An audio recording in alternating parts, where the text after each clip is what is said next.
Howdy peeps, and welcome back to my top 100 games of all time. I'm Rebecca, and this is Hunter, and let's get into it. Today, we are going to go through my 40 through 31. I was just looking at what number we were on. Uh-huh. Huh! He tried to cheat. I did not try to cheat. He tried to cheat. If you hadn't guessed, I don't let him know what the games are so that he can be surprised along with you. And be yelled at, apparently. For cheating. I didn't cheat. Yes, so we shall begin. Yes, let us begin. With my number 40. This one was a nice, pleasant surprise for me. And it is this beast right here.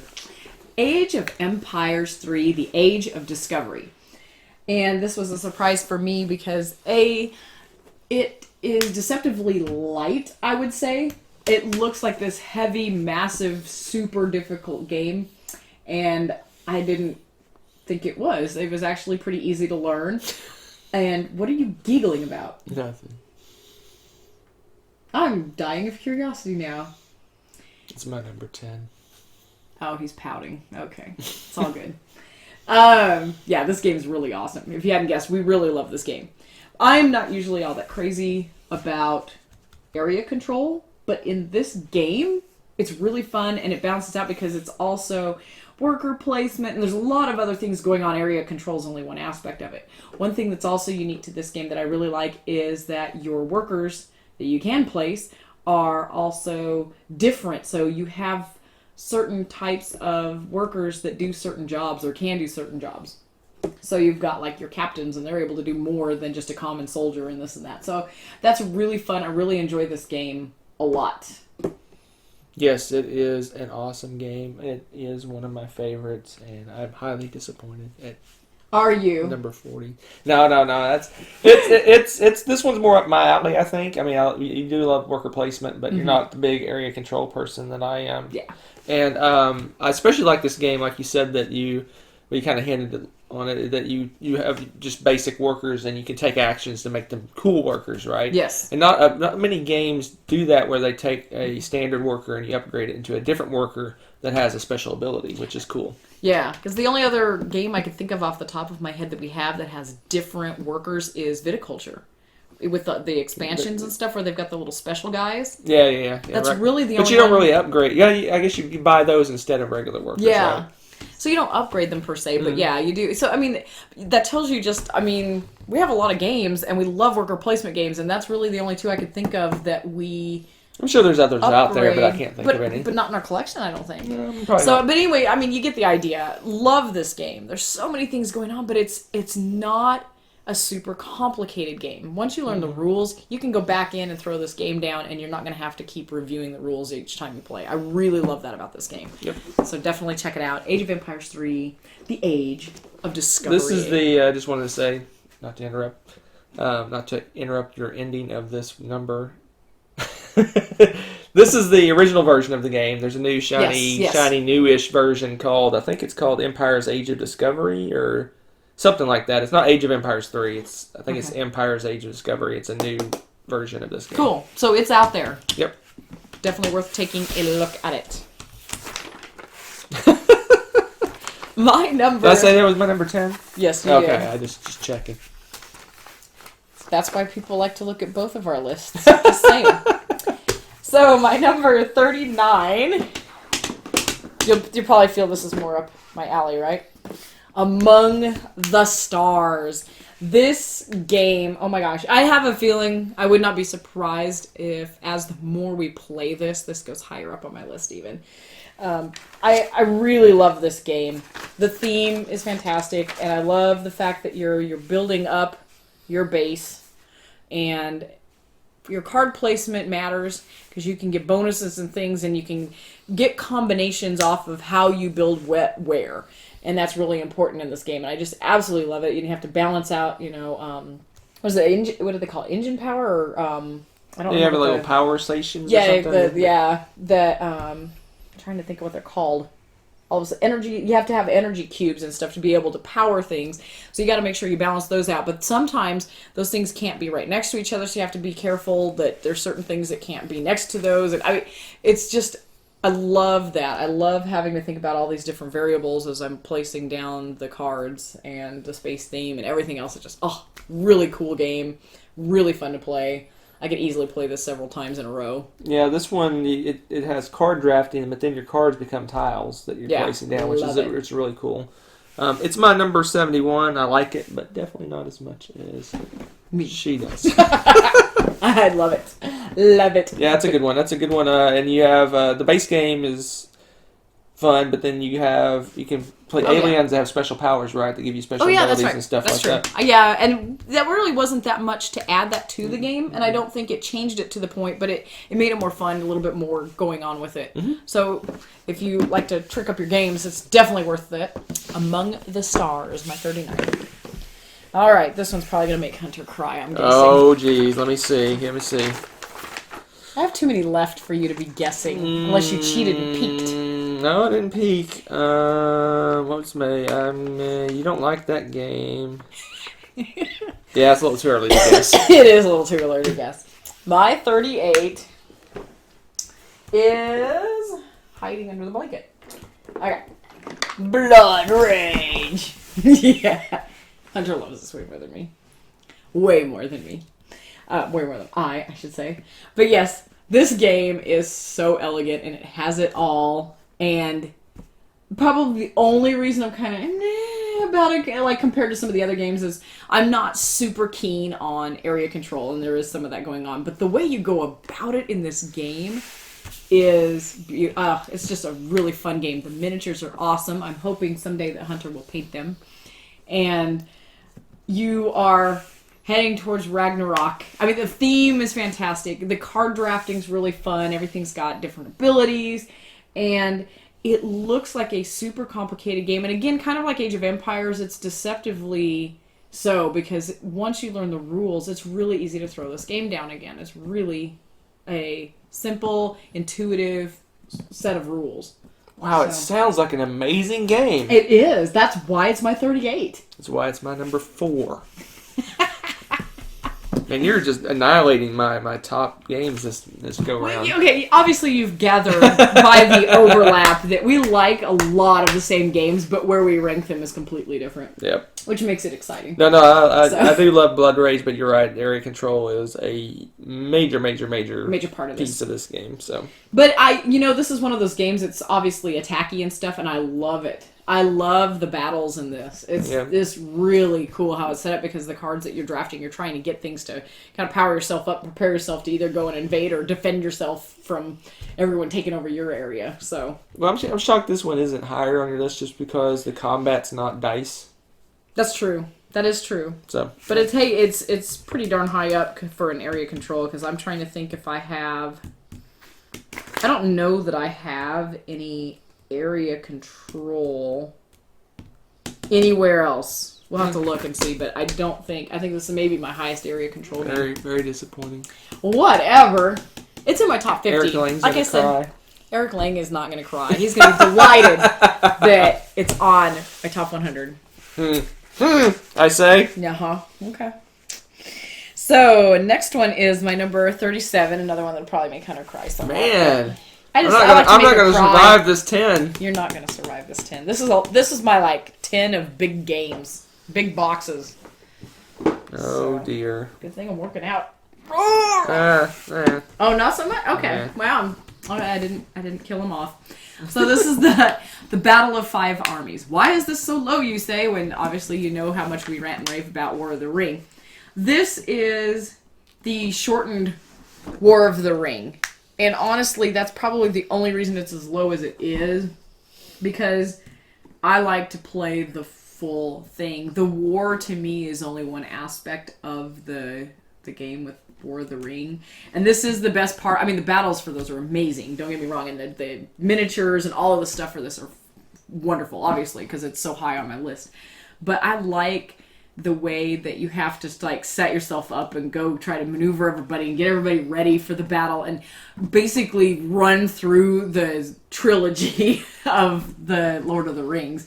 And this one is just Battle of Five Armies. It's just a Hobbit battle, which is just the Hobbit battle. But it's just the battle aspect of it. And it's fun and I love it. And again, I guess this is kind of area control-ish. Yeah, kind of. But this one just kind of, like you said, it just takes the battle concept of War of the Ring and pulls it out, and that's basically all this is. It takes out some of the basically getting the races, getting the races to go to war and the maneuvering and a lot of the heroes doing their various things. And it's just the battle, and it's not as much of the story. Like, this could be any of the random battle. This could be Rohan, or something. It could be any battle from any of the Lord of the Rings world, because it is just the battle. Yep. So there is that. That's probably why it's not as high. But oh my goodness, this is such a good. I mean, if that's what you like, if you like the fighting thing and you don't want to do it. Because it can be really tough to get those countries that don't want to fight, in that race. Like the dwarves and stuff are really hard to bring to war. And like if you've seen, like, I know Sam Healy likes this one better than War of the Ring because he doesn't like all of that. Well, he doesn't like the fact that you can't just attack someone. Yeah. Yeah, and then this one you can. Yeah. Everybody's ready to fight. So this one... And it cuts the time down in half or less as well. So, but gosh darn it, if I'm going to play, I want to go all out. I mean, this is fun if you just want to throw down. So. It is. And it was the reason I went meh, because it's not as high on yours. Yeah, it's my number 31. So. Oh, hey, so you're right in the same territory with this. Yep. So there you have it, the Battle of the Five Armies, and that is my 37. Onward to my 36. And that is Colt Express. And this game is kind of a far cry from some of the other heavy hitters I have on the table. Because this is a lighter game. It's programmed movement. And I absolutely love the 3D board. You can kind of see on the back here. That you're gonna show it off? Keep talking. Unboxing. The board is the train. And they did a fantastic job boxing this. Because once you build it, it stays built. You do not have to build this every single time you go to play the game. So all we do is pull out the cars and we can play. And you've got your characters. Everyone's got a unique ability. And you're trying to go through and get as much loot as possible. Avoid the sheriff. You can punch and shoot and run up to the top of the car, run to the bottom. And it's just a riot. They've even got little props for the cacti for scenery and things like that. And there's expansions. We don't have the expansion. We just have the base game, and it's been plenty for us. We just have a ball with this, and I love it. You can play it. It plays very differently, I think, two-player versus. Two-player you play two characters. Yeah, and two-player you play two characters, and it's almost to me like depending on how you play that second character, you can kind of make it more of a race to get the most. But oh my goodness, if you've got a full contingent of players. It's a fallout, just a brawl, and it's hilarious because people are moving around so much, and you're doing program movement, and you do it in order, so you may swing at somebody and end up whiffing because they dove into the other car, and and you just randomly shoot your partner. I mean, it's just hilarious. I love this game. It's so much fun, and I highly recommend you give this one a shot. It's a lot of fun to play with family or gamers. Yeah, that's a good one. I mean, I don't like it near as much as you. I think it was, what was it, my 70... Hey, we're going to leave those out. Oh, you're going to leave them out? Oh, okay. All right. It was my 70... Oh, I lost it. Literally. Figuratively. 77. So, yeah, I don't like it. It's a little light. I mean, it's a fun little family game, but it's not anything I would... Like, ooh, I have to play this game. Oh, I have a blast with it. And I like the fact that each round is different because some of the cards you lay face up so people get some information about where you're going or what you're going to do. Yeah. But then the next round might be, like, the next card you put down is going to be face down, so they have no clue. So you can do all sorts of crazy things, and some of them, I think you even have Move the Sheriff ability, too, right? Don't some of them? Mm-hmm. Yeah, so you get to move the sheriff, and... Oh, it's just great. Hilarity ensues. There's usually several whiffs, or someone ends up getting shot when they didn't mean to. And yeah, it's not one of those games where you go in and expect to do everything perfectly, right? Oh, no. Because if you get upset that your plans are thwarted and this is not your game. Yeah, but the game is pretty quick for a program movement game. Mm-hmm. It's like it says 40 minutes. It's probably less than that if the people know what they're doing. Yeah, if you got so if your plans fall through, it's not that big a deal. But compared to like a longer, hour and a half game or something, it might be a different thing if you keep. Well, it's just a cute theme too. I mean, you're going around robbing a train. Yeah, and the Old West. It's just a fun little family weight silly game. Yep, I love that silly game. So there is my 36. And my 35 is along the same lines, actually. But it's a much bigger beast of a game. Oh. And we have the old original Rampage. The name that is out there now is Terror in Meeple City.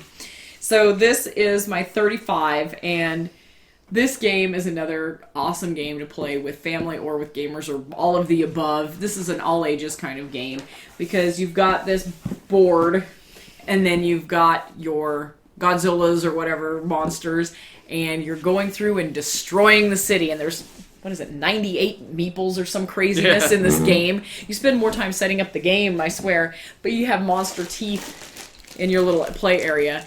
And as many teeth as you have is how many people that you can collect after you knock them out of the building. So yeah, there's our...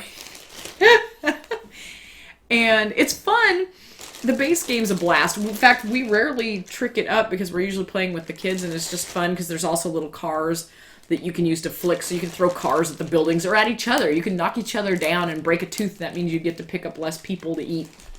And this game also, if you want to trick it up, it's got two sides for the penalties if people get knocked off the board or whatever.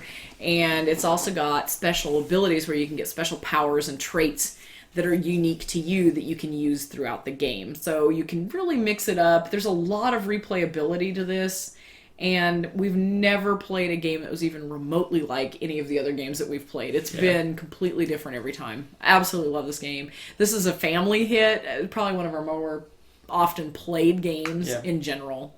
So yeah, it's a super light game, and this is a game that will keep kids engaged, right? It's just so interesting watching things. But kids love watching things. You're destroying it. Blow up, and it keeps their attention, and it's funny, and it's a really great family game.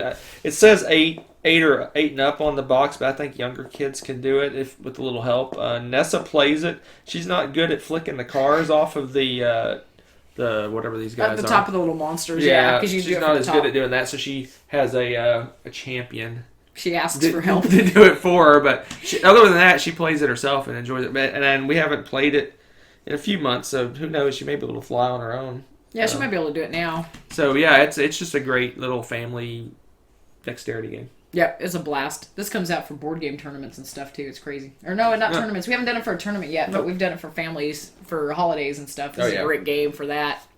So it's a fun one. And it was my 66. Cool. That's pretty high up for a light game for you. Yeah. That's it. I think it's that high just because the kids like it so much. Yeah, exactly. It's pretty awesome. So there you have it. Terror in Meeple City, or as ours is, Rampage. And then my 34, which I hear the next set is coming out this year sometime. May come up higher. Dun dun dun. Oh. Pandemic Legacy. This game. Oh, are you sad? It's a one shot. I'm just all those days we spent together doing this and days. Nothing. It was like a weekend. We could not stop playing this game. Wow. This game, and it's what is your what? Well, it's over now. So yeah, it's my 34. This is awesome. This game is, oh my goodness. We were very hesitant to start into the whole legacy thing. And we were not sure how a legacy game would play just 2-player. So it took us a while to get this one. We are so glad we finally did because it was so engaging and so exciting that fortunately for us, we had babysitting that weekend because we played all through this in, I think, a 3-day weekend. We played Friday night, all day Saturday, and Sunday to the afternoon and finished. Oh, did we finish Sunday? Yep. Wow. There you go. There you have it. Yeah, and I can't really say a whole lot about it. But we've only played, before this, we only played the base Pandemic and Pandemic the Cure, and that's it, right? Mm-hmm. So there were some things that were surprises to us that may not be surprises to people that played all the other variations of the game. That's about all I'll say. There's some mechanisms and stuff from all of the other Pandemics, from what I understand, right? I don't know. I haven't played them. From what I've kind of... From what I've heard and stuff, I think so. But, again, I can't confirm or deny that completely because we haven't played them. But it's interesting. Every month is different. And if you succeed, you get, something to kind of, if you succeed, they make it harder for the next time. Yeah. And if you fail, it makes it easier. easier. And if you fail, they try to help you. That's enough talking about the game. Yeah, so you're not stuck. No, I'm not going to say anything else. You're already spoiling some stuff. I'm not going to say anything else. It's been out long enough that we shouldn't have to worry about spoilers, but you've already spoiled. That's a pseudo spoiler. Oh, okay, fine. There's months to it. There you go. That's all I'm saying. But yeah, it's a blast. Play this game. It works great 2-player. We had a blast playing it 2-player, actually. So you don't need to worry about trying to get a full group if that's hard for you, because you do have to play it so much and for so long. But if you do have that group, I think it'd be really awesome, too. Yeah, but I think it'd be obviously more fun if you keep the same people the whole time, but it's got the ability for people to drop in and drop out. That's true. I didn't think about that. I don't think it would be as fun doing it that way, but yeah. But yeah, don't hesitate to play it 2-player. Don't let the fact that it's a one-shot game spoil it for you, because Rebecca and I played probably... I think we played 18 or 19. We played, I'm saying we played an entire weekend. It filled up an entire weekend. I don't think there's much of anything you can do for an entire weekend for the same price that the game costs. So if we would have went and just got like a hotel for the weekend, it'd be more expensive than this game. If we would have saw 2 or 3 movies, it'd be more expensive than this game.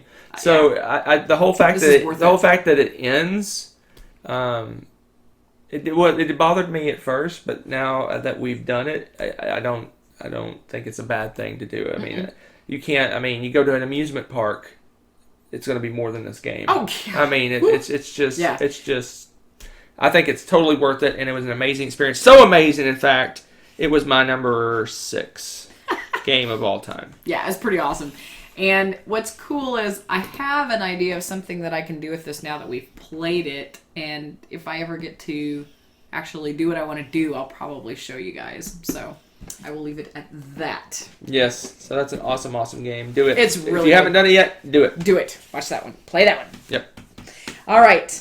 And then this one, my 33. This will probably make Hunter cry just because of the way I did this. Man, you were just what now? No. What now? No. Okay, I have a representative. Why'd you pick Adventures? It's not even your favorite. Because this one is, as I dubbed it, the rest of the Dominions. Oh, what, Jess? You got Dominion twice? I have, sort of. Oh! One in particular I like far and away better than the others. So my favorite game is this, but my second favorite game is the expansion to this, and my third favorite game is the second. Yeah, exactly. Hey, it's not one of your favorite babies, okay? So there you go. Cheaterama. How is that a cheaterama? It's really hard. I'm not going to put Dominion 5 times on. But you're going to put it twice. I am. Because there's one that's that much better. Okay. And I really love Dominion. So this is and our top, I like this deck is our builders. top 99 games of all time. No, it's more like my top 106 games of all time. All right, talk about Dominion. Well, the other Dominions. Whatever that means. The rest of the Dominions. And that is the rest of the story. Yes. It's a deck builder game. And this is like the granddaddy of the deck builders is Dominion. And the decks that they have, you can pick and choose what you're going to have for your base decks that you're pooling from so that you can build your bank of your cards that you're going to be deck building from. You get to choose those each time. You're not picking every single card. basically, I don't remember 10. how many different, is it 10? 10? No, I know 10 that you're building from, but how many different types of cards are in the game? Do you remember? It's a lot. Like, yeah, I don't know. 50? No clue. 50 or more. Well, right? this is all the other Dominions, so it's probably like 300. My goodness, somebody's having issues. Okay. So yeah, but anyway, you get the idea that it's a different game every time you play it because you're going to be playing with completely different cards. You're going to build your deck in a different way. Your opponent's going to do different things, which may cause you to react because there are sometimes, depending on which version you're playing, there's attack cards and cards that protect you from that, cards that don't, things like that. And each game, like Adventures, is slightly different than the base game Dominion. It's just, there's a lot to these. If you're wanting to start playing deck builders, I would start with just the base Dominion and try it out. I think you'd like it. I like to replay games that I really love a lot, and this is a game that I would play to death and wear out the cards if Hunter would play more with me. So, I love deck builders. That's probably one of my absolute favorite type of games to play. You don't say. I know, right? Because look at all these. Well, I only put Dominion once on my list. Lame. And it was my number 80. Something wrong with you. I'm just saying. It's passé. You did not say that. Is there anything that's truly passé? Except for maybe Monopoly. What? Huh? Yeah, that's what I thought. Getting a bit snobbish with your list, sir. I'm not snobbish. Just Dominion is Dominion. It's not passé. It's like because it's like the father of all the deck builders. Generic deck builders, better deck builders out there. Well, there are, but there's nothing wrong with Apparently, there's a better Dominion deck builder out there. There is. More on that later. But no, there are very few deck builders, though, that have the replayability that these do. Really. Maybe. There's a lot of replayability in those. Yes, the theme's kind of it's pretty much like an abstract deck builder because you have just abilities on the cards. You're not thinking about the theme to Dominion. Deck builder. That sounds so appealing. It's not about... It's not all about theme. It's not all about theme. Huh. It's not... Man, you are just so... troublemaker. Okay. So what's your next one? The expansion of Blood Rage? Man. Pardon me, we may have some technical difficulties. I may be doing the rest of the video by myself. Go ahead. Okay. My number 32 is Power Grid. Thought this would be higher up on your list. This is my big surprise game. And you're like, well, what are you talking about? This is the game of math versus math. You spend the whole time in this game working out the economy. So you've got to have enough money to buy the resources, but you got to have the right resources to power your cities, to build your cities with money. You got, and depending on how many cities you power up is how much money you get, and the cycle continues. So you're constantly doing the math, trying to keep track of all this. It's a big giant puzzle, and I absolutely fell in love with this game. And do they have expansions to this? There's a bazillion different maps or boards. I don't care. I'm happy playing this game, this base game, forever. I love it. Absolutely love this game. And it's the art's kind of interesting, and I like the little resources they have. They have different little, pieces for them and stuff like that, just to make it kind of cute and different. So you're not just cube pushing, and I like that. And the map's interesting too, and it's fun. This is another one of those games that I really enjoy playing 2-player, and I really enjoyed when we played with, what is the max on this? It's 6. Have we played with 6? I know we've played with 4, and it's fun. I absolutely loved that. I think 6 might drag a little. I don't know. It'd be a really tight game. It'd be a long game. Yeah. But it's fun. It is very fun. Yeah, I don't like this one near as much as you. It's my 58, and I think the reason is, and this is just my personal opinion, this would be much higher on my list, but it always seems like you play the whole game and it comes out to that last turn who powers the most cities. That's just because we're so good at it. I don't. It just seems like the last turn is all that matters in a way to me. I honestly think because we're actually truly on the same level in this game. Maybe to the point where I'm sure. I think it does for us, because you could, if you're not careful, someone could run away with the if you get a grasp on the economy of that, maybe, but it seems there's so many catch-up mechanisms and things like that. It just seems like that last turn is what decides. I mean, obviously you're building to that last turn and positioning yourself to do well in that last turn, but we've never played a game where it's like the last turn doesn't even matter. It which is good and bad. It just seems like that last turn is everything. Well, don't slack off during the game then. But it's a good game. It's accounting the game. Accounting the game. Yeah. Which is funny because I like that game, and I don't think I'd like accounting in real life. So, there you go. It's all you, sweetie. You can have all the accounting things. All right, so my number 31, the last one for today. See how much somebody huffs and puffs about this one, right? San Juan. Yeah, it's a lighter game, so you're not going to have a cow, right? Yeah. This is a fun one. Is this the one that has the... Yeah. This is all cards, and you get abilities, actions, and if you're the one that chooses the action, you get like an extra perk or a privilege, I think they call it, on top of that. And you're trying to build up, kind of like build I guess you'd say like a resource-producing engine and stuff to get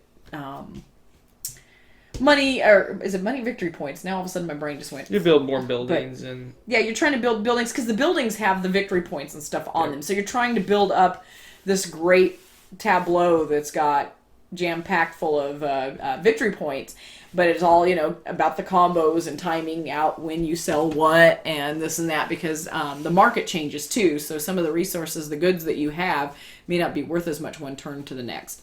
So you're balancing out when to sell and this and that, and if your opponent sells and he's getting good prices, is it better to do it now when you have less, though, but you'll get a better price, or you want to wait till you have a whole bunch to sell? There's a lot going on in this fun little game. It's pretty easy to teach, I think.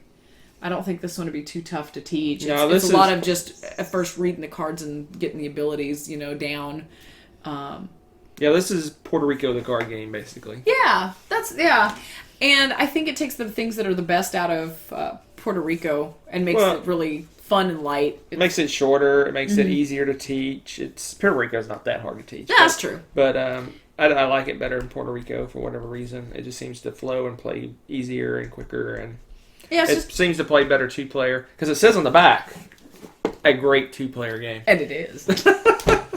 No, this is fun, and for us, I think, I'm trying to remember how long this takes. It says, 45 to 60, so this is one of our go-to kind of throw-down, play a card game. Yeah, but it's a newer game for us, because I'm looking at my list. Is it even on your list? Yeah, it's number 48, but it was one of my cheats. We've only played it once. Yeah, at the time we've played. And actually, I think it might go down a little bit for me. Oh, because it's light. It's crazy light.